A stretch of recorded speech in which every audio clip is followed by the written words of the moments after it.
राजस्थान का एकमात्र सर्वोच्च शिक्षा संस्थान बानसूर महाविद्यालय के बीए प्रथम वर्ष के विद्यार्थियों को मेरा नमस्कार। आज हम इस वीडियो में परीक्षा की दृष्टि से कुछ महत्वपूर्ण प्रश्नों का अध्ययन करेंगे ताकि विद्यार्थी परीक्षा में अच्छे अंक प्राप्त कर सकते हैं। जिसमें पहला प्रश्न है, संगठन की दृष्टि से व्यवस्थापिका को कितने भागों में बांटा गया है वह उनके नाम लिखिए। तो यहाँ पर संगठन की दृष्टि से व्यवस्थापिका को दो भागों में बांटा गया है, जिसमें पहला भाग है एक सदनात्मक व्यवस्थापिका। यहाँ पर विद्यार्थी इसका अर्थ भी लिखेंगे कि जिस राज्य की व्यवस्थापिका में एक ही सदन होता है उसे एक सदनात्मक व्यवस्थापिका कहते हैं। जैसे यूनान है, बल्गारिया है, चीन देश है। दूसरा प्रकार है द्विसदनात्मक व्यवस्थापिका। तो जिस राज्य की व्यवस्थापिका में दो सदन होते हैं उसे द्विसदनात्मक व्यवस्थापिका कहते हैं। यहाँ पर विद्यार्थी इसका उदाहरण भी लिख सकते हैं। द्विसदनात्मक व्यवस्थापिका आज भारत देश में, अमेरिका देश में, कनाडा में, ब्रिटेन में, ऑस्ट्रेलिया जैसे देशों में देखने को मिलती है। उसके बाद दूसरा प्रश्न है, व्यवस्थापिका के पतन के कोई 4 कारण लिखिए। अर्थात व्यवस्थापिका का अंत कैसे हो रहा है, वे कौन से कारण हैं। जिसमें पहला कारण है कार्यपालिका के कार्यों में लगातार वृद्धि। नंबर 2 है रेडियो दूरदर्शन के साधनों का विकास होने से भी व्यवस्थापिका का पतन हो रहा है। नंबर 3 है सेनाओं पर कार्यपालिका का नियंत्रण होने से भी व्यवस्थापिका का पतन या अंत हुआ है। नंबर 4 है सकारात्मक राज्य का उदय या विकास होने से भी व्यवस्थापिका का पतन हुआ है। उसके बाद तीसरा प्रश्न है, कार्यपालिका को कितने भागों में बांटा गया है वह उनके नाम लिखिए। तो यह प्रश्न भी परीक्षा की दृष्टि से महत्वपूर्ण है। कभी एग्ज़ाम में इनके प्रकार पूछकर उनके नाम लिखवाता है, कभी एक प्रकार देकर उसके संबंध में विद्यार्थियों से वर्णन करवाता है। तो यहाँ पर हम कार्यपालिका के प्रकार देखेंगे, जिसको मुख्य रूप से 5 भागों में बांटा गया है। नंबर 1 है राजनीतिक और स्थायी कार्यपालिका। तो यहाँ पर विद्यार्थी प्रधानमंत्री व मंत्रिपरिषद राजनीतिक कार्यपालिका का उदाहरण लिखेंगे और स्थायी कार्यपालिका में IAS जैसे प्रशासनिक अधिकारी लिखेंगे। उसके बाद दूसरा प्रकार है नाम मात्र व वास्तविक कार्यपालिका। तो नाम मात्र की कार्यपालिका में विद्यार्थी भारत के राष्ट्रपति का उदाहरण लेंगे और ब्रिटेन के सम्राट का लेंगे, और वास्तविक कार्यपालिका का उदाहरण प्रधानमंत्री व मंत्रिपरिषद को लेंगे। तीसरा प्रकार है एकल व बहुल कार्यपालिका। तो एकल कार्यपालिका का उदाहरण है अमेरिका का राष्ट्रपति और बहुल कार्यपालिका का उदाहरण है स्विट्जरलैंड। उसके बाद उत्तरदायी व अनुत्तरदायी कार्यपालिका।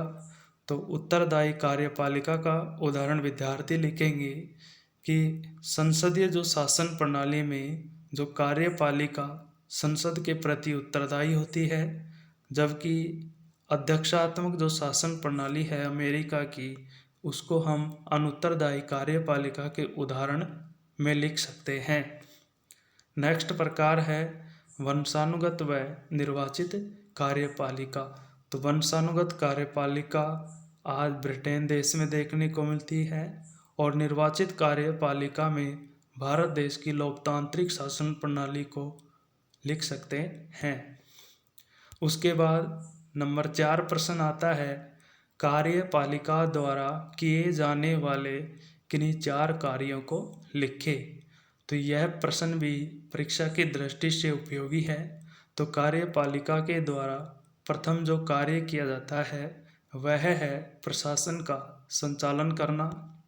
नंबर 2 है कूटनीतिक कार्यों का संचालन करना। तो यहाँ पर विद्यार्थी कूटनीतिक कार्यों का यहाँ पर सबसे पहले कूटनीतिक का अर्थ लिख सकते हैं। तो विदेशों के साथ जो पारस्परिक संबंध कार्यपालिका के द्वारा किया जाता है उसे ही हम कार्यपालिका का कूटनीतिक कार्य कहेंगे। कूटनीतिक कार्यों में विद्यार्थी निम्न कार्य लिख सकते हैं, जैसे विदेशों में दूतावास स्थापित करती है, दूसरे देशों से आए राजदूतों का सम्मान करती है। 3 नंबर कार्य में जो रक्षा से संबंधित है, जिसको हम सुरक्षा बोल सकते हैं, आर्थिक से संबंधित है, सामाजिक है, इनसे संबंधित जो भी संधियाएँ की जाती हैं, चाहे वो राजनीतिक हो, ये कार्य भी कार्यपालिका के द्वारा ही किए जाते हैं। 3 नंबर है वित्तीय कार्यों का संचालन करती है। नंबर 4 है न्यायिक कार्यों का संचालन करती है। यहाँ पर विद्यार्थी 5 नंबर कार्य में लिख सकते हैं विविध या अन्य कार्य। विविध या अन्य कार्यों में कार्यपालिका के द्वारा 3 कार्य किए जाते हैं, जिसमें पहला है उपाधियों का वितरण करती है। नंबर 2 है राष्ट्र जो आयोजन है या जो सम्मेलन होते हैं उनका आयोजन करती है ये। नंबर 3 कार्य है कि विदेशियों को जो नागरिकता प्रदान करने का ये कार्य करती है। नंबर 5 प्रश्न है कार्यपालिका की शक्तियों में अभिवृद्धि के 4 कारण बताइए। अर्थात वे कौन से कारण हैं जिससे कार्यपालिका की शक्तियों में लगातार वृद्धि देखने को मिली है। जिसमें पहला कार्य है राजनीतिक दलों का विकास। नंबर 2 है संचार व आवागमन के साधनों का विकास होने से भी कार्यपालिका की शक्तियों में अभिवृद्धि हुई है। नंबर 3 है नेतृत्व की आवश्यकता, क्योंकि एक सबल नेतृत्व राष्ट्र के विकास के लिए उपयोगी होता है, जो कार्य कार्यपालिका के द्वारा किए जाने से इसकी शक्तियों में वृद्धि देखने को मिली है। नंबर 4 है व्यवस्थापिका की शक्तियों का पतन हुआ है या अंत हुआ है और कार्यपालिका का प्रभाव बढ़ने से उसकी शक्तियों में वृद्धि देखने को मिली है। 6 नंबर प्रश्न है न्यायिक पुनरावलोकन किसे कहते हैं। यह प्रश्न भी परीक्षा की दृष्टि से उपयोगी है, जिसमें विद्यार्थी यह ध्यान रखेंगे कि कई बार न्यायिक पुनरावलोकन को न्यायिक पुनर्निरीक्षण कहकर भी प्रश्न दिया जा सकता है। तो सबसे पहले हम इसका अर्थ देखेंगे। तो न्यायालय द्वारा कार्यपालिका और व्यवस्थापिका के कार्यों की वैधता की जांच करना ही न्यायिक पुनरावलोकन या न्यायिक पुनर्निरीक्षण कहलाता है। इसका सबसे पहले प्रयोग अमेरिका के 1803 के मारबरी बनाम मेडिसन विवाद या केस में किया गया है। उसके बाद प्रश्न नंबर 7 है उन 2 देशों के नाम लिखिए जहाँ पर न्यायिक पुनरावलोकन पाया जाता है। जिसमें पहला देश है भारत है, दूसरा देश है अमेरिका। प्रश्न नंबर 8 है E.H. कार ने राजनीतिक विचारधारा के कौन से 2 प्रकार बताए हैं। यह प्रश्न भी उपयोगी है परीक्षा की दृष्टि से, तो विद्यार्थी इसका भी विशेष ध्यान रखेंगे। जिसमें पहला प्रकार है आदर्शवादी विचारधारा, नंबर 2 है यथार्थवादी विचारधारा। उसके बाद प्रश्न नंबर 9 है उदारवाद की किन्हीं 4 विशेषताओं को लिखिए। इस प्रश्न को भी विद्यार्थी विशेष ध्यान रखेंगे। तो उदारवाद की विशेषताओं में पहली विशेषता है कि यह नागरिक स्वतंत्रता का समर्थन करता है। नंबर 2 है व्यक्ति को साध्य और राज्य को साधन मानता है। नंबर 3 है समाज में क्रमिक परिवर्तन की अवधारणा का समर्थन करता है, अर्थात धीरे धीरे परिवर्तन को यह श्रेष्ठ मानता है। नंबर 4 है लोकतंत्र में विश्वास करता है और लोकतंत्र को शासन प्रणाली का श्रेष्ठ रूप कहता है। इसलिए कहता है क्योंकि लोकतंत्र की शासन प्रणाली में जब चाहे तब हम परिवर्तन कर सकते हैं। प्रश्न नंबर 10 है उदारवाद के किन्हीं 4 समर्थक विचारकों के नाम लिखिए।